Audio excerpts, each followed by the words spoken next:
Hello, and welcome to Once Upon a Time in Black History. I am your host, Tamara Shiloh, author, educator, and owner of the Multicultural Bookstore in Richmond, California, and Las Vegas, Nevada.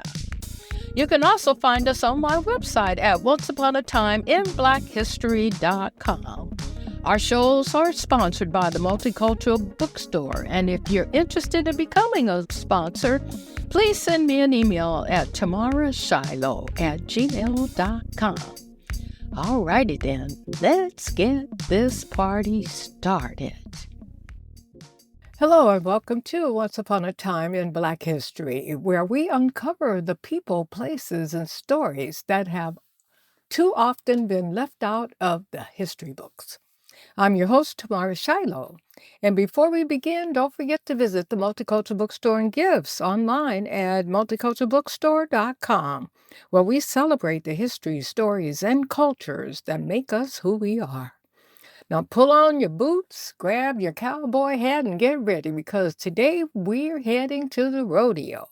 But not just any rodeo. Today we're talking about the remarkable history of the Black Rodeo. When most people picture the Old West, Hollywood has taught us to imagine white cowboys riding across the dusty plains. But the real American West looked very different. Following the Civil War, thousands of formerly enslaved men headed west looking for work, independence, land, and opportunity. Many became skilled ranch hands and cowboys. Historians have estimated that as many as 1 out of every 4 cowboys in the post-Civil War West may have been Black. They broke horses, rounded up cattle, repaired fences, fought off thieves, crossed dangerous rivers, and drove enormous herds hundreds of miles to market. Black cowboys helped build the West, and some became extraordinary performers. One of the best-known early Black cowboys was Nat Love. Born enslaved in Tennessee in 1854, he headed west after emancipation and became an accomplished cattle driver and horseman. In 1876, during a competition in Deadwood, Dakota Territory, he demonstrated his skills in riding, roping, and other cowboy events, and later became famously known as Deadwood Dick. But perhaps no Black cowboy influenced rodeo more than a Texas cowboy named Bill Pickett. Born in Travis County, Texas in 1870, Bill Pickett developed an unusual technique for bringing cattle to the ground. After watching the cattle dogs control animals by grabbing them around the nose or lip, Pickett created his own method. He would leap from his horse, grab a steer by the horns, twist its head, and in his original version of the trick, actually bite the animal's lip to bring it down. The technique became known as bulldogging. Modern steer wrestling no longer involves biting the steer, thankfully, but the rodeo event grew directly from the technique Bill made famous. Bill became an international rodeo and Wild West show star. In 1905, he joined the famous Miller Brothers 101 Ranch Wild West show and performed for audiences for more than 2 decades. He even appeared in silent movies. But despite the fame, Bill and other Black performers lived in an America where segregation followed them right into the rodeo arena. Black cowboys were sometimes denied entry into competitions altogether. In other places, they might be allowed to compete only separately from white cowboys and sometimes without an audience. So Black cowboys did what African Americans have done throughout history when a door was closed. They built another door.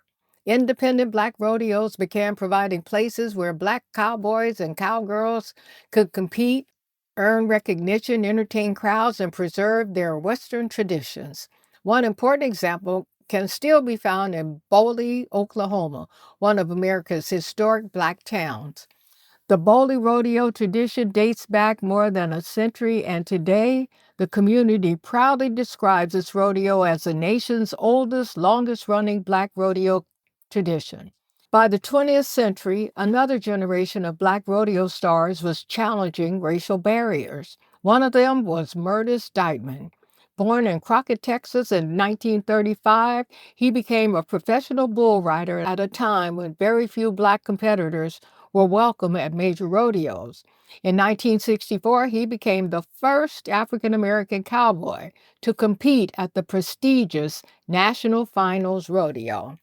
His achievement was so significant that he has often been called the Jackie Robinson of rodeo.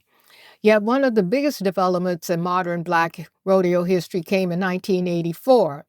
That year, promoter Lou Vasson found the Bill Pickett Invitational Rodeo in Denver, Colorado. Years earlier, while attending Cheyenne Frontier Days, Lou noticed something troubling. He saw very few Black cowboys competing.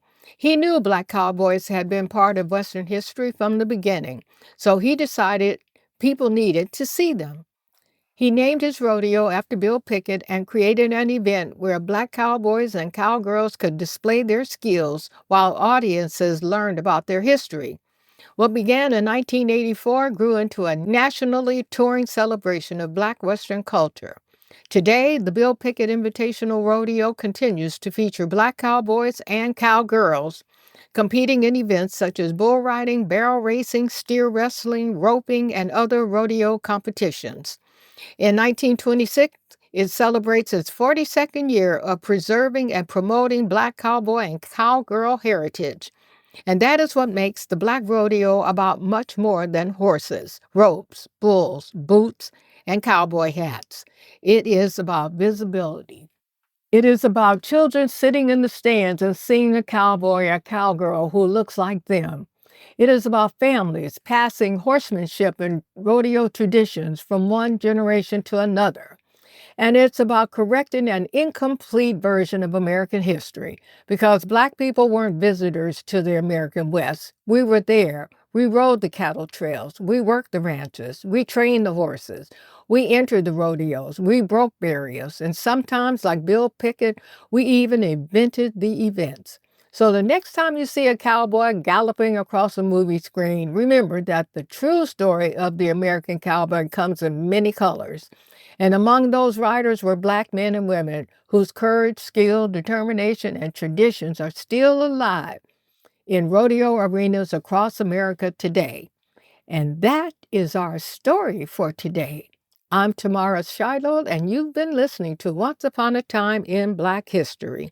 Until next time, keep discovering the history that somebody forgot to tell you. And remember, our history is American history. See you next time. Thank you for tuning in to Once Upon a Time in Black History. For more information on this topic and others, visit the Multicultural Bookstore at multiculturalbookstore.com. And again, if you want to advertise in our podcast for a mere $25, please contact me at tamarashiloh@gmail.com. See you next time.